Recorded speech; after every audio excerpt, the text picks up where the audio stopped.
Hello and welcome. Today we are looking at Turkey's M60TM, and this time we need to be honest. This tank is not limited because Turkish engineers failed. It is limited because the base platform is simply old. The M60 family comes from a different era of armoured warfare.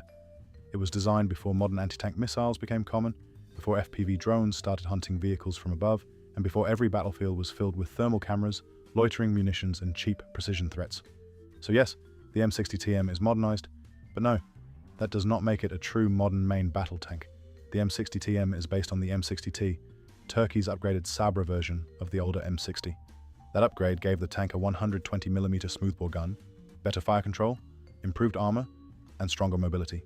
Later, Turkey added systems like laser warning, 360-degree surveillance, improved driver vision, a remote weapon station, better crew protection, and in some cases the PULAT active protection system. On paper, that sounds serious. And to be fair, it is. The M60TM is far better than an old basic M60. The crew can see more, react faster, and fight without exposing themselves as much. Against older threats, ambush teams, infantry, and some anti-tank missile situations, these upgrades matter. But the real problem is the armor layout. The M60 was not designed for today's battlefield. The frontal arc can be improved with armor packages, but the sides remain a major weakness. In modern combat, tanks are not only hit from the front. They are attacked from buildings, tree lines, drones, side angles, and overhead positions. That is where the M60 platform starts to show its age. You can add cameras, warning systems, smoke launchers, and remote weapons, but you cannot fully erase the limits of an old hull.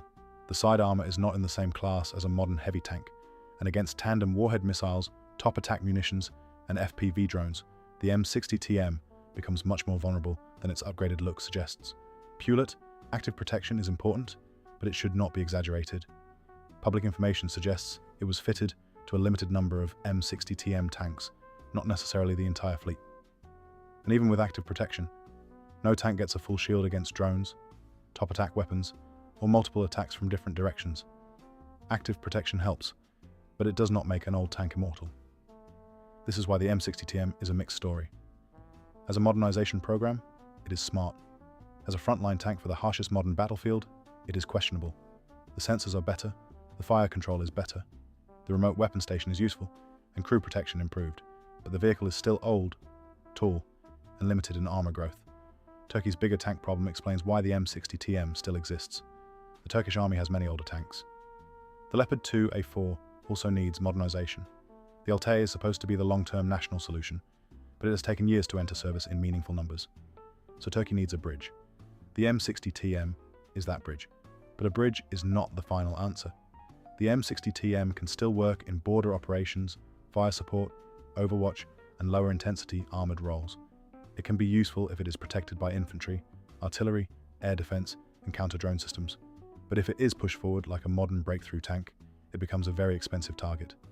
Modern warfare has changed the requirements. A tank today needs more than a good gun and upgraded electronics. It needs strong side protection, roof protection, drone defense, electronic warfare support, modern active protection, and a battlefield network around it. The M60TM improves some of these areas, but it does not solve the biggest structural weakness. The platform itself is old. So the honest answer is simple.